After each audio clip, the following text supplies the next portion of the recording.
Happy Sabbath, happy day kendo wadonje kidieny machielo mar lesson kaka nasenyisi ni bang' thuolo machuok kende wadonje lesson maru en puonj mar gigo mathoth ahinya ka koro wasebedo kwatime kamano kuom kinde malach mokadho. Nwachako quarter juma mokadho koro ng'eyo Yweyo Kuom Kristo mong'eyo weche maber ahinya. Kawuono bende koro pod wadhi kode nyime. En puonj mamit ma kik bed ka bai kidienyni mar lesson chenrone mar WUODH GENO. Jalo wan gi jalo Evangelist Charles Odinde mar Kisumu Central mabende wantiere kod chik mawuono mondo wang'e anena thuon wach ma kawuono bedo maonge yweyo to kod ng'anjo, restless and rebellious. Dho Kisungu kete kamano. Kapok wachako wayuda lam. Wuono mai polo malo duk niro kamano ahinya okinyi masani sabato ni kende miyowa ngima mondo miwa bikae waland wachni ne ji duto te mabende nenowa e piny mangima.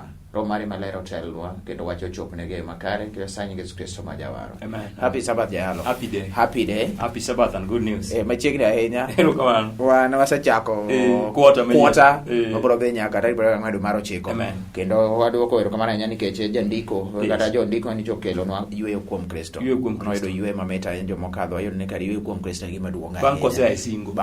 Koro wadonjo Yweyo Kuom Kristo. Odhi mana kamano kendo puonjne moro ji ahinya joneno mag Lolwe TV. Amen. Wadang'iyo bedo maonge yweyo kod ng'anjo. Mane wach bende koro rang'eyo odiochieng' mano ma kawuono.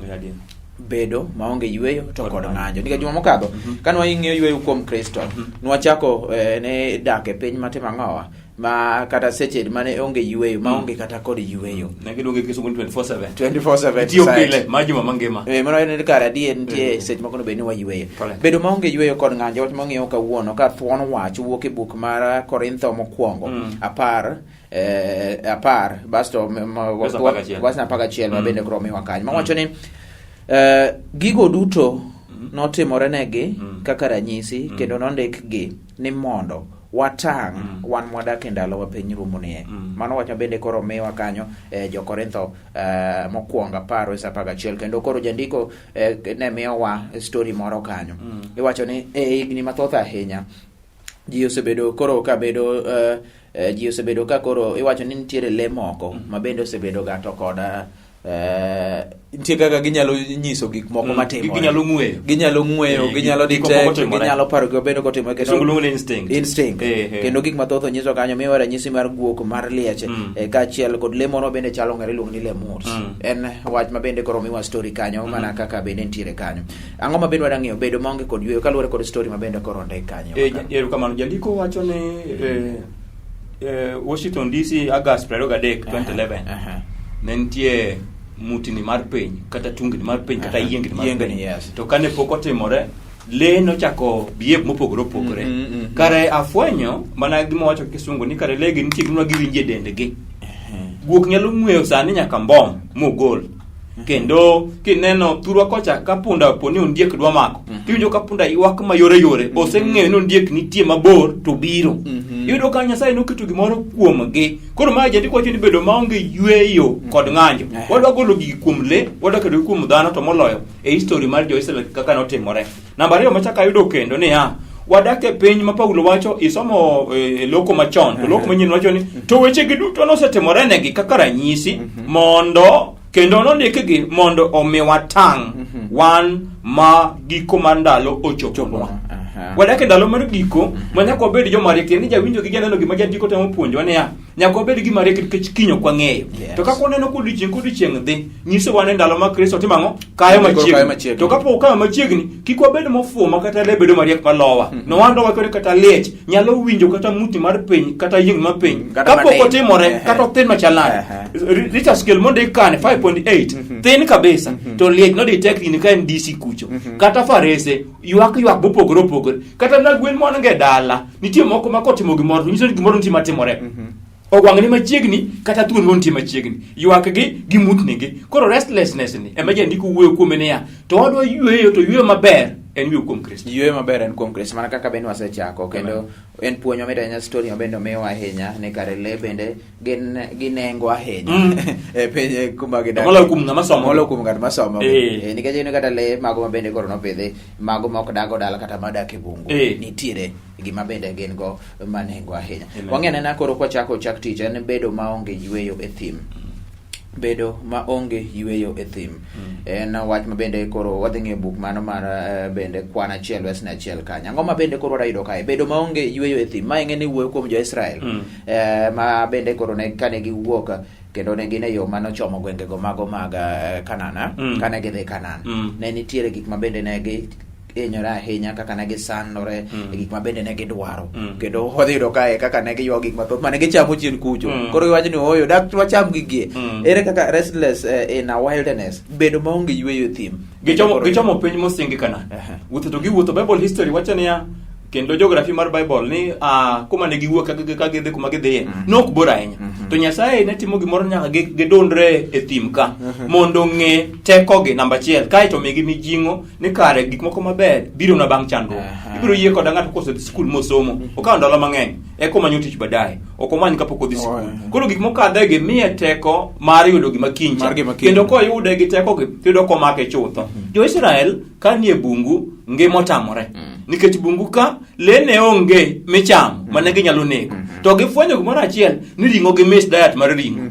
Ing'eyo kumoro nochopo kuma koro jo-Israel ne lich gi wach ring'o kendo Musa ne githago kendo kokisomo kwan 11 wes achiel kanyo wacho ni jo-Israel noywak ne Nyasaye gi ng'ur omiyo mach noa e polo mowang'o bath kambi konchiel. Eka gombo mar chamo ring'o nochakore kanyo. Kae ma gichake weche niya ng'ama nomiwa ring'o mondo wacham wahingo rech mane wachamo Misri anwaya gi budho gi matsiri gi kitungu gi shumi. Koro chunywa to chutho gimoro onge mak mana ni kinde ma wageno winjo gimo list ma gipango dat ne gichamo kawarabu gichak giduogo kae to wesa 15 kwan 11 wacho ni to nyis jo-Israel mar Nyasaye wuoyo mondo puodhre nikech kiny unuchak chamo ring'o kendo ubiro chame pile e dwe mangima nyaka chop othing'u mi ong'ogu nikech usedagi wach Ruoth Nyasaye. Mano kaka Nyasaye koro dwoko wachni. Koro wacho ni ok odwaro ring'o. Ing'eyo jadiko moro wacho ni kare Nyasaye dwoko lembwa yore adek. Owacho ni yes, owacho ni no, kata owacho ni wait. Koro jogi nowacho ne ginang'o? Yes. To wacho ni kelo ring'o kinyne. To wacho ni gichamo tich kata juma gichame ang'o? Dwe mangima. To biro thing'ogi kendo biro ng'ogogi. No anda kanyo ne ji ne thoe. Kisomo history mar Bible nochak kanyo iluongo ni Kibroth Atava. Kibroth Atava en liete mar jowuoch ring'o. Ing'eni kare bijese gima fwenyo ne jandiko janeno gi jawinjo ni kare liete gi bende gi nyingegi nitie ng'ato mobodhe liel kondike ni jamiel ni ng'ama othoni mane jamiel mothoni mane ajuoga to jogi ondik Kibroth Atava jowuoro magang'o mag ring'o ne gichamo ring'o owuok e umgi ne gichamo ring'o ma ring'o to koro watang'a jandiko tamo konwa niya nitie gimoko mwakwa Nyasaye kare ok en interest mar Nyasaye mondo miwagi to moko be samoro nyamiwa kawuono kawuono bed miwagi next year to nikech wakasto kendo wachuno imiyo wagi to dhi hinyowa emomeno mi jo-Israel ring'o to ne gichamo to ne githo kamano kanyo bedo nyiso kanyo maber. Koro gibedo maonge yweyo. Gibedo maonge koro yweyo nikech ne gima ne gigo koko ni ato bobo timo nang'o. Iwacho ni bende gima ne gikadhe ne kata bende paro margi wechego mago ma bende ne giparo mana chiemo kendo koro wigi nodogo wil kata gi bedo wasumbni mane gintiere go e kinde mar mokalo. Gidwaro chiemo. Iwacho ni Nyasaye okite odino mar mondo chop dwachwa. Ka wasebedo ang'o kinde mowinjore ondiko kamano. Kinde mowinjore to kendo iwacho jo-Israel kendo koro ring'o ma bende nodogo migi aluru bende aluru ne ma koro migi in form of ring'o kendo koro ne gichamo ma excess nyiso ni Nyasaye bende kendo koro iti ok odino ok ni ok odwa ni ok ochopo gine to kaka notimo jo-Israel mana kaka sewacho ni wait kata yes kata no koro Israel nomi yes koro nyis jawinjo gi janeno ni samoro nitie gima iselamo kanyo mama lema sane biro chopo jadiko moro wacho ni Nyasaye nyalo deko to okolewo koro miyo jogi nochune gi gino to noyudo ka to gido consequence mare ni jotho Atava Kibroth en liete mag jowuoro mag ring'o akeni chieng' wis nodugo gini chier jowuoro to polo to onge ang'o onge ring'o kaka gidhi timo kang'eyo en challenge to all of us ne johera wami Nyasaye thuolo mondo oduoko kaka odwaro gi kuma odware gi sama odware yalo wi nyiso ka ni en gima landore it's contagious gima landore kinyo kisungu no contagious kendo kisungu koro tiyo kore kisungu no yatiyo ga nya kata tuo malando gimoro malandore ga koro wacho ni en gima landore ka iwuoyo na kuom buk mar kwan 12 nyaka 3 ka iwuoyo kuom Aaron ka achiel to kod Miriam weche mabende koro ne kelo achiedh nade ahinya kendo koro kum mabende koro nokel ang'o mabende wada puonjore kae en gima landore yes dongine ka nyogi sa kibro da taba Bible geography koro giwuotho kae to the next place magidhie to Miriam Garun yes ochako kudho Musa ni dhako monyuomo nyakush ang'o mendego nyuom kae to chako duogo wacho niya kwani Musa ne Nyasaye nyalo wuoyo kende kare polo ling timang'o winjo kae to Nyasaye kono Aaron gi Musa gi Miriam dhiuro e hema ka gichopo kacha to Mumba wacho niya Miriam dhoho nomako marachar ing'e ndalo machon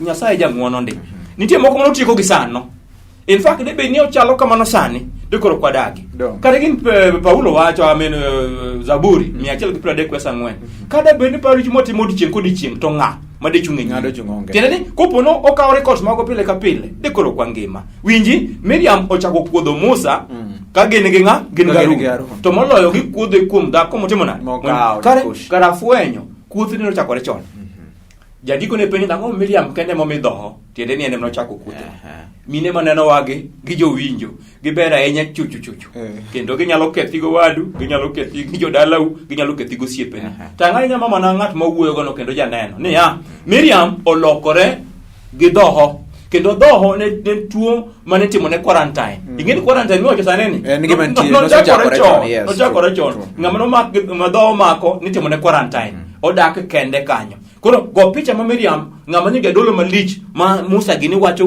gi Nyasaye to oneno kendo iluongo ni shepherdess ne ng'ama luor ahinya ka koro gole kambi nikech dhoho time nade to gimokelo dhoho ne nang'o en mana lewe gi weche manowacho wach machielo wacho niya dwoko mane Nyasaye ochiwo ne en mapiyo kendo ne ok okweyo thuolo moro chako loko tiend gima ne otimore niya nitie kuonde moko masefwenyo jawinjo gi neno ni Nyasaye chulo kuoro kanyo gi kanyo nitie moko matek ma kok wang'iyo maber tudo ka wan mwatieko mama ni koro gol oko nikech gik mane ochako koro nitie kare moko masefwenyo Jesse gi jawinjo gi janeno ni kare moko nitie moko chunowa na winjo ka jaluo moro wacho ni maisha yangu inakuhusu nini jathumoro wero no maracha yani dage ngima tumo nade ngima miyiero ne midage en kano yiero no jakuoth tinda mor gi corona gi mara achiel momiya go more kanisa ni jiuma ng'ogi koro geng'o kuoth namba 1 namba 2 jobedo motimo mabor koro 1.5 ni samoro yo kuothre omiyo mano kende manenda matimo corona otherwise corona gi marach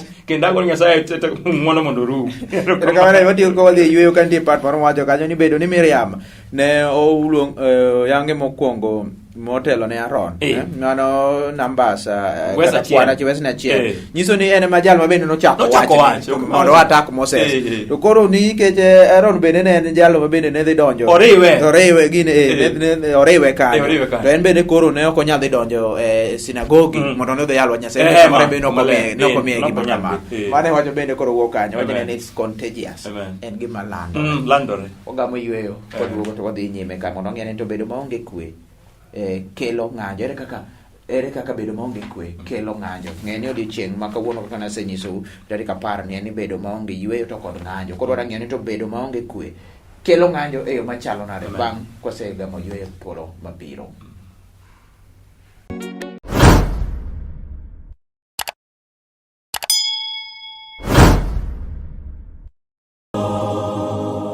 machiegni kendo bang' gamo yweyo makamano puonj mabende waseyudo mamit ahinya to kod wach mabende miwa kanyo to kod umoja 2SD kwayo were mabuon wadhiuru mondo wakauru cham mano wer mamit ahinya mabende okero seche mane wayweyo waseng'iyo kanyo wawuok en gima landore wach ma puonj mabende wayudo mamit ahinya kind Aaron kaachiel to kod ne wan kanyo to kod Miriam weche mabende koro wapuonjore mamit ahinya wadonjo ka jayalo bedo maonge kwe kelo ng'anjo bedo maonge kwe kelo ere kaka ng'anjo donjo sama ng'ato onge kwe wach mano bedo puonjore kae doneka Miriam boso dandore nyoro ma dhoho semako ng'ato Nyasaye osenyisore ni en Nyasaye mar kwe kendo Nyasaye mok dwa chuchuchu e dho jo Kristo koro wach moro tuch kanyo ma dwa ketho kwe koro mato koro bedo maonge kwe koro kelo ng'anjo Mumba wacho ni gisewuok kanyo kibro taba koro giwuotho kendo gichomo Kanaan kuma gidhiye to Joshua gi Caleb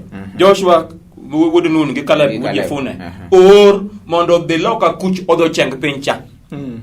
Ing'eyo awinjo siemna uluonge gane ni nono police ochwere odhi chenge ni to chal nade or jok moko kendo ne ni history ma joma chon ni kumoro ma kidwa donje kata na sani kopo ni piny modwa go Kenya ka nyaka jochengo donjie mabedie kidwa ng'e kumoro maber nyaka or jomoko mondo chengi ka police dwa mako ng'ata gweng' nyaka or jomoko mondo chengi koro chengo no nitie koro oro Kaleb wuod Jefune kae to oro Joshua wuod Nun to gin ji 12 donge girito duoko mondo ji odhi mondo duogi koro giduogo kane giduogo muma wacho e kwan 14 kane giwinjo wechego oganda Israel no ywak matek otieno no duto ka chunygi lit ne ging'ur ni mana watho Misri kata thim donge deber ka wadok Misri piny obedo negi matek muma wacho ne gikawo kite gidwa nego go Kaleb gi Joshua mukelo wachne ya joka wanyalo logi to ji 10 kata wacho ne ya jogo jomaro teke maro bede modongo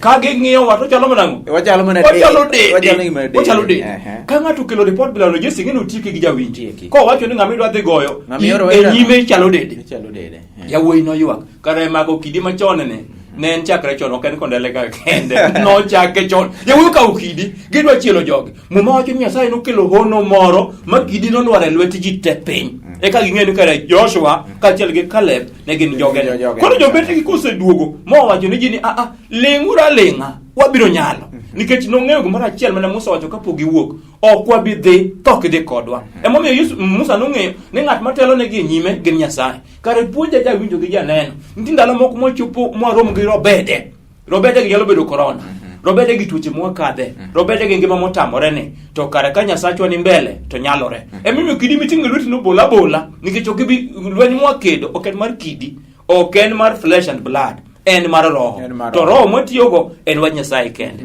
emomiyo Yesu wacho ni kosetelo mbele to koro kochako luwo Paulo wacho ni en mo anadake iye kosedake Kristo koro Kristo ma koro tiyo wach machielo machaka neno kania jombete ma ok jo adiera ka nokwedo matek ote ma Kaleb kod Joshua nokelo koko mane gitimono nomiyo oganda mane ni kod paro maber noikore mar chielo gi kite ne gikawo gigegi mag lweny kendo ne giikore mar mondo gineg jombete ma adiera ka ji ariyo gi odong' kuom ji 10 kare puonja biese gi jawinjo ni agi janeno ni ka samoro chuni nyaka dong' ng'ata achiel mibed ja Kristo nikech jandiko moro wacho ni information start with one person kata ma lokruok mar chuny lokruok mar ngima lokruok mar rwakruok lokruok bedo ja Kristo chakore ng'ata achiel emomiyo gin ne gichung' gikono joka ni yawo kwe uru mos nikech ng'ama okelwa nyaka ka biluongo ni Ebenezer this far en Nyasaye pod en kodwa emomiyo Nyasaye bedo Nyasaye wadhi lo joka tadieri by their words negiloyo koro puonjo wa jawinjo gi janeno ni ino kinyalo go lwenji kendi we Nyasaye go nono we Nyasaye kendo tieko kanyo ni Nyasaye yango ni kato bedo ni kite kane gin mar Musa Kaleb gi Joshua to bae to kata kamano weche mago mag ng'anjo chal ni ng'anjo ka ko Nyasaye owuo chomo Nyasaye owuo Nyasaye ne jogo Nyasaye no kono Musa ni jogo go chenge kacha koro koseoro jombetre modhi to kae to koro jogo chako duogo rebel nyiso ni Nyasaye monoro gene motimango e marach koro mi en kare ndiko ni kare ka wacho ni jong'anjo go tuwat Nyasaye mana kaka jaote bende samara wacho jaote okole ore koro sami ng'anyo kode go ele ng'eni ng'aore ja emarach ya winjo ka josiasa wacho Jesus ni please keep your dogs dog makona gugini go nyalo thaga tiende ni wuoyo kuom ng'amoro ok jogi ero kamana yalo jagach ka inyiso kanyo en wadang'ia nena kaka jagache wacho kae apani uwe kuom Musa mathoth ahinya wadhi ng'ane kaka uwe kuom Musa mang'eny ahinya kaka Nyasaye kaka Musa ne temo kwayo na jo-Israel samoro ne gidhi ataro kama gik mane bende gitimo to Musa ne ochung' kanyo kaka jagach mai mabenjo wadang'iyo jagach ne jayalo kisungo be luonge ni chapter diplomat koro diplomacy mane Musa timo no analuore tiende ni idwa neg jok moko kita amor gi Musa wacho ne Nyasaye ingen Musa ne ng'ama yudo keto Nyasaye piny modhiera ing'e Ezekiel 22:30 to wacho ni 22:30 wacho ni na sebedo karango mondo ang'e ng'ato manyalo chung' e kinda gi joga mondo gero inga kumumukore kika keth piny gi merimba to kaneno tiende ni piny maduong' kanyo bende Nyasaye nya yungore kuomi oyungore kuom Musa To Musa kono jogi niya, ka piny obedo matek motamore, koro gidwa rebel. Giselokore ne Nyasaye, gidwa ng'anyo. Wach ng'anyo cha nitie kacha. Koro jagach dwarore. Musa obedo piny to kono Nyasaye, Nyasaye koro pari. Koro Nyasaye piny. Owacho ne niya, kopo ni nego jogi thim rat, ichiko gi tek. Jok mwadhi kindgi gi. Dhi wacho nang'o kuomi. Ogendini mwasekadho mwaseloyo chien kwa dhigo, mawani kindgi gi to gi mwadhi loyo kodhi mbele. Gidhi wacho ng'o kuomi. Kare winjo gi janeno gi Jese. Kare Nyasaye samoro loko pache. Mubedo piny wacho na Musa kante wacho adier. Jogi dhi kayo marach. Ni golo ji Misri. Ibiro negang'o. Inege thim. Ono Nyasaye bura. Koro kare jagach nyaka bedi kata kanisa. Jagach nyaka bedi kindo wete go wete. Jagach nyaka bedi dala ka dala. Jagach nyaka bedi one spiritual doctor samoro dhi kwe ng'ato ma wacho mako mapek. Nyako many majedolo konya ka okwam. Ineno ka sani timo counseling. Tiende dako tame gi chuore odwaro ng'ama nyalo lonjo matimo nade magayo gi diere kacha. Ne wakwamo ka ndalo moko Kofi Annan nobiro, God forbid, no nindo. Na neno ka wuode miluongo ni Gamfi na ywak we achiel kendo wacho ni baba mane ng'adna wini mondo adongo to noko nyal dongo. Nikech Kofi Annan shuttle diplomacy no bere. Aneno nyaka Hassan Mwinyi kobiro karwa ka. Ne gikonyo to an extent. Koro miyo jagach nyaka bed Musa ogecho spiritually weche mag roho. Kono jawar ng'eyane. Kada ng'igol ji Misri tibiro inego Kisumu. Jok kadhi wacho ng'o kuomi. Jok mwaseloyo kama nyoluor ni Nyasaye maduong', jok mawanya diergi mong'eni ma Nyasaye maber, jok madhi kindegi mong'eni Nyasaye ng'olong'. Gidhi ketho nyingi. Nyasaye noweyo mamirima norumo. Apako Nyasaye kuom mane kare samoro wanyalo keto Nyasaye piny. Kendo wuogo as man to man. En osiepo kwa lor piny. Yore ariyo miwuogo Nyasaye. Namba 1 kokadho kuom wer. Wer kelo Nyasaye piny.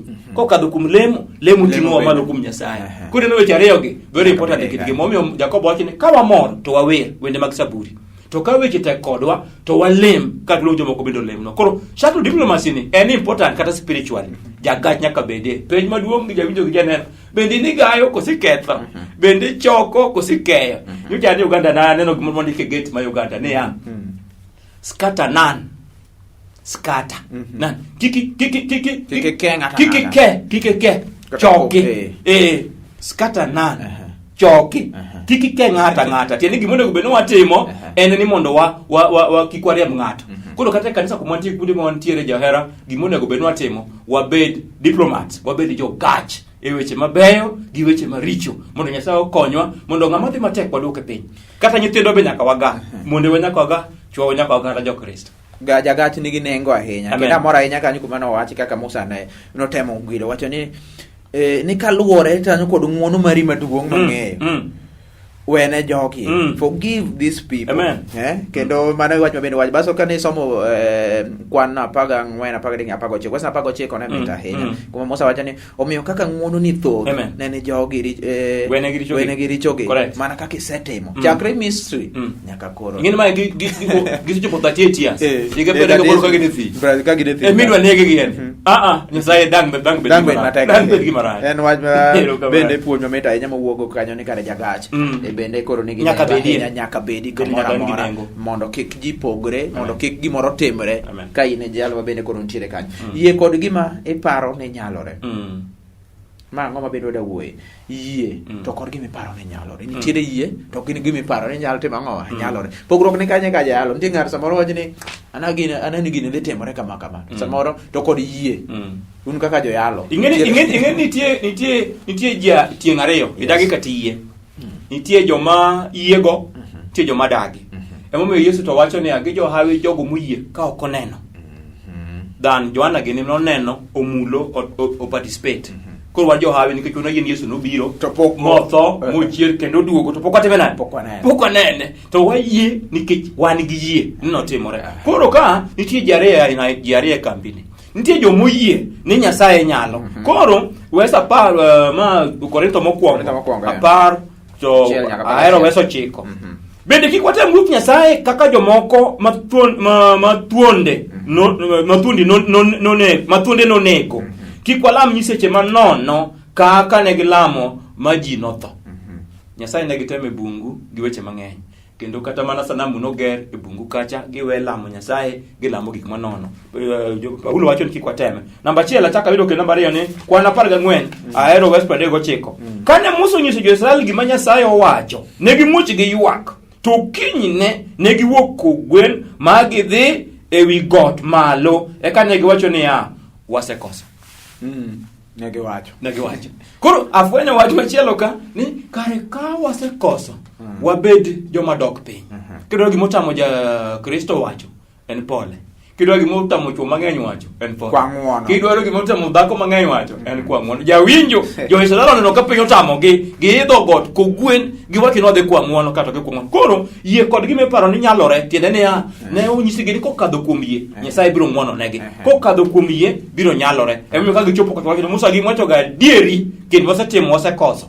Ng'eyo kare jawinjo gi janeno gi wan bende onego samoro wang'eri kod magwa ka wakoso to wayie. Jaluo nowacho ni turonge asara to moloyo kwa tur spiritually kata na socially ka wane kune mwadake joma tur dak mang'eny kendo joma tur bedo gi kwe. Koro ne wafuonjo and that part ni sigand Jo-Israel gitingi duto ne gikadhe bang' higni mang'eny go kune ne gikadho kuom yie.